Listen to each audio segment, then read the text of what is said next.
सनितपुर जिल्लानि बरसला बियाबनि सिङाव थानाय थिलिया गावआव सासे उन्दै हिनजावसाखौ जिनाहारि खालामनो नारनाथा नाजानायखौ बिथा खालामनानै ओनसोलनि थागिबि रायजो राजाफोरा थेलामारा पुलिस थानाखौ बेंखनना गोख्रों फोजोबस्रांनाय दिन्थिफुंदों।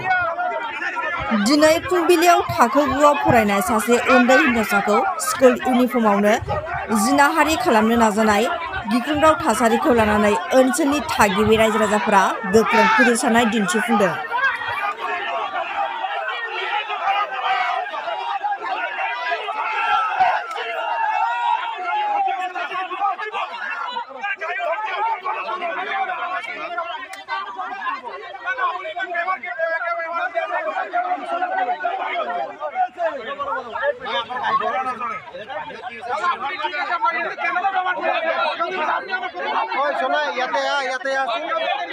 याते पूरा परिस्थिति बेया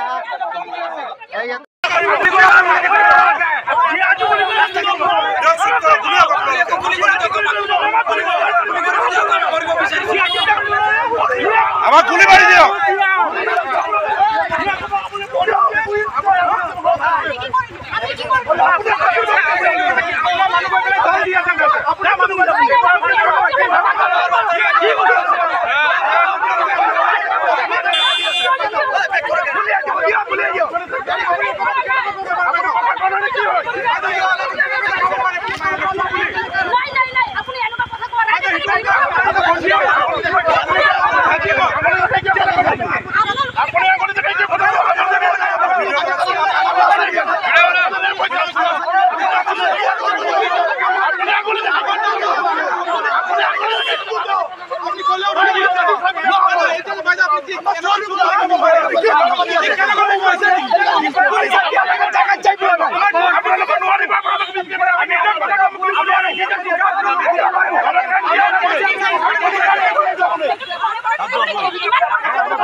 এনেধৰণৰ ঘটনা একেৰাহে হৈ আছে আৰু এটা সম্প্ৰদায়ৰ মানুহে এনেধৰণৰ নিৰ্দিষ্ট কাণ্ড কৰি আছে। আজিও তেলিয়া গাঁৱত বৰচলা সমষ্টি তেলিয়া গাঁৱত এনেধৰণৰ ঘটনা এটা হ'ল,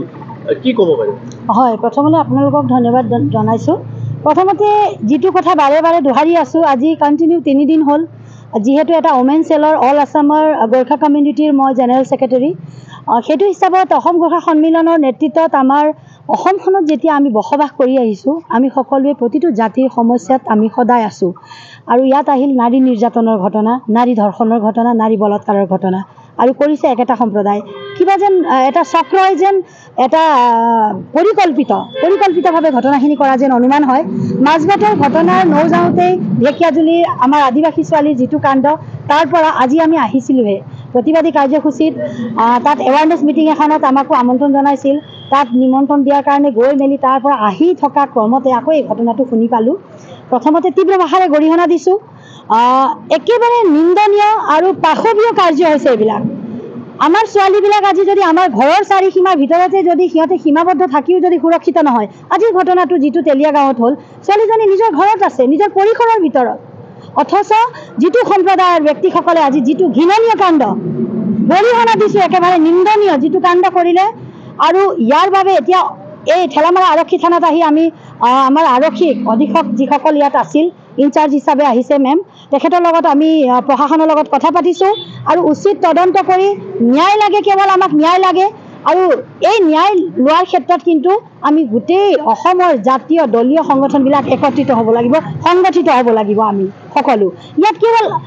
ৰাতিপুৱা সময়ত মানে ছোৱালীজনীয়ে ছাগলী নে গৰু দিবলৈ গৈছিলে। আমি বাগানলৈ গ'লোঁ আৰু ৰাতিপুৱা কেজি পাত দিয়াৰ কাৰণে বাগানত গুচি গ'লোঁ ৰাতিপুৱা সোনকালেকে।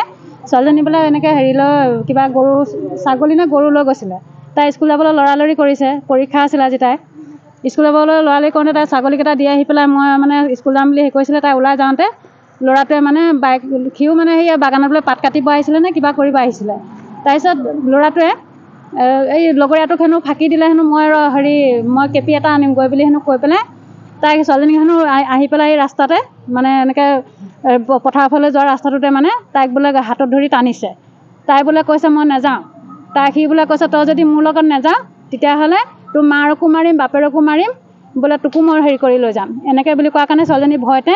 মানে হেৰি সৰু ল'ৰা এটা ওচৰতে আছিলে ল'ৰাটোক বোলে হেৰি ক'লে হেনো মই আৰু এয়া ল'ৰাটো দেখি পেলাই বোলে ঐ বুলিকৈ ধমকি দিলে ধমকি দিওঁতে ল'ৰাটো বাইক লৈ পেলাই গুচি গ'লগৈ সেইটোৱে আৰু মানে আমাৰ এজাহাৰ মানে এটা দিয়া হৈছিলে মানে তেনেকৈ কোৱা হৈছিলে আৰক্ষীসকল আমাৰ ঘৰলৈ তালৈ গৈছিলে ল'ৰাটো ককায়েকক আমি ধৰি ৰাখিছিলোঁ ল'ৰাটো ককায়েকক ধৰি ৰাখোঁতে মানে আমি কৈছোঁ যে আমাক হেৰি আপোনাৰ ভাইজন আমাক দেখাব লাগে যিজন বদমাছ আমাক তেওঁক লাগে তেওঁক আনি দিলেহে আমি আপোনাক এৰি দিম তেতিয়া তেওঁ আমাৰ আহিছে এই গৰু দুবাৰ পাইছেহি এনেকৈ কৈ আমাক মানে বহুত সময় ফাঁকি দি থৈ দিলে ফাঁকি দি থওঁতে আমি মানে বহুত সময় তেওঁ এতিয়া আমিও কামৰ পৰা মানুহ ভোক লাগিছে তেওঁৰ ভোক লাগিছে বুলি আমি কৈ আছোঁ যে সোনকালে মাতক আমি আপোনালোকক মানে ধৰক আমি সুধিব লাগিব ল'ৰাটোক কিয় আমাৰ ছোৱালীজনীৰ হাতত ধৰি টানি নিছিলে মাতক সোনকালে বোলে আহিছে এনেকৈ কওঁতে তেওঁলোকে কি বুদ্ধি চালনা কৰি আৰক্ষী মানে মাতি দিলে আৰক্ষী মাতি দিওঁতে আমি ভালেই পাইছোঁ আমিহে আহি যাব লাগিছিলে থানাত তেওঁলোকে আহিলে যেতিয়া আমি ভালেই পালোঁ তেতিয়া তেওঁলোকক আমি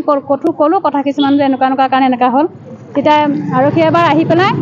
মানে ল'ৰাজনক ককায়েকক নিবলৈ বিচাৰিছিলে ককায়েকক নিব বিচাৰোঁতে আমি মানে নিদিলোঁ যে আমাক হেৰি বদমাছজন লাগে বদমাছজন আমি পালেহে তাক আমি এৰি দিম তেনেকৈ কওঁতে আৰক্ষীকেইজনে এৰি থৈ গ'ল আকৌ পিছত আৰু 1 ঘণ্টামান 1.5 ঘণ্টামানৰ পিছত আহি পেলাই তাৰ 1.5 ঘণ্টাত আকৌ আহি পেলাই আকৌ তেওঁক মানে একে ধমকি দি পেলাই কোনে বান্ধি থৈছে তেওঁক বুলি কৈ পেলাই ধমকি দি মানে আমি এই ঘটনাটো আমাৰ আদিবাসী ছোৱালীক আমি ন্যায়ৰ বাবে মাতি চিঞৰি ৰাতিপুৱাৰ পৰা তাত আছিলোঁ আমাৰ প্ৰশাসনৰ ওচৰত তাৰ পৰা আহি যেতিয়া ঠেলামাৰা আৰক্ষী থানাত আমি সোমাইছোঁ এতিয়া শুনিছোঁ যিগৰাকী কালপিট বুলিয়ে ক'ব লাগিব পলাই গৈছে আৰু এতিয়া মেমে ক'লে যে ঢেকীয়াজুলি ধৰা পেলাইছে বুলি কৈছে ধৰিছে নামটো এতিয়ালৈকে উল্লেখ কৰা নাই আৰু যিগৰাকী আমাৰ অভিযুক্ত আৰু এগৰাকী আছিল তেওঁকো ধৰিছে বুলি তেখেতসকলে জনাইছে আৰু আমাৰ যাৰ কাৰণে ন্যায়ৰ পক্ষে আমি মাতিছোঁ সেই ছোৱালীজনীও কিন্তু ন্যায় পাব লাগিব ইয়াত আৰু কথাবিলাক কিবা যেন এইবিলাক ক'ব আচলতে ছ'চিয়েল মিডিয়া হওক সংবাদ মাধ্যমৰ জৰিয়তে আমি ক'ব নোৱাৰোঁ কিন্তু ক'বলৈ বাধ্য হৈছোঁ প্ৰথমতে এগৰাকী গোৰ্খা সম্প্ৰদায়ৰ ছোৱালী মাজবাটত তাৰপিছত এগৰাকী আদিবাসী সম্প্ৰদায়ৰ ছোৱালী ঢেকীয়াজুলিত আজি এগৰাকী অসমীয়া ছোৱালী আকৌ তেলীয়া গাঁৱত ঘটনাটোৱে কিবা যেন বেলেগ সংকেত দিছে গতিকে অসমখন আমি অসমৰ খিলঞ্জীয়া সদায় অসমখনক শান্তিপূৰ্ণ বাতাবৰণেৰে আমি আগুৱাই নিয়াৰ ক্ষেত্ৰত চবেই ইয়াত ভূমিকা দিছোঁ চবেই বিভিন্ন জাতীয় দল সংগঠনৰ পৰা নিজৰ কৰ্ম কৰিবলগীয়াখিনি কামখিনি কৰি আছে কিন্তু এটাই দাবী আমাৰ যিয়েই নহওক সমগ্ৰ অসমৰ নাৰী কণ্ঠৰ একেটাই উত্তাল কণ্ঠত আমি ন্যায় বিচাৰিছোঁ ছোৱালীজনীৰ পক্ষেও আজি আকৌ পুনৰ সেই একে দাবী ন্যায় হ'ব লাগিব আৰু যি কালপিত দুগৰাকী আজি ইয়াত কুকৰ্মৰ কাৰণে আগবাঢ়ি গৈ ঘটনাটো সংঘটিত কৰালে তেখেতসকলক ফাষ্ট ট্ৰেক আদালতত অন্ততঃ প্ৰশাসনক কৰজোৰে মিনতি জনাইছোঁ অসম চৰকাৰক কৰজোৰে মিনতি জনাইছোঁ ফাষ্ট ট্ৰেক আদালতত সোনকালে যদি এজনক এটা ঠাইত হোৱা ঘটনাটো যদি কালপিতক যদি হয় ফাঁচি নহ'লেও যদি ক'বলৈ গ'লে এইবিলাক অফিচিয়েলি ভাষা নহয় কিন্তু আৱেগৰ বৰ্হি প্ৰকাশ হ'ল এনকাউণ্টাৰ যদি কৰে তেতিয়াহ'লে সমস্যাৰ সমাধান কিন্তু অহাকালিলৈ অসমত নহ'ব এয়াই আমি ক'ব বিচাৰোঁ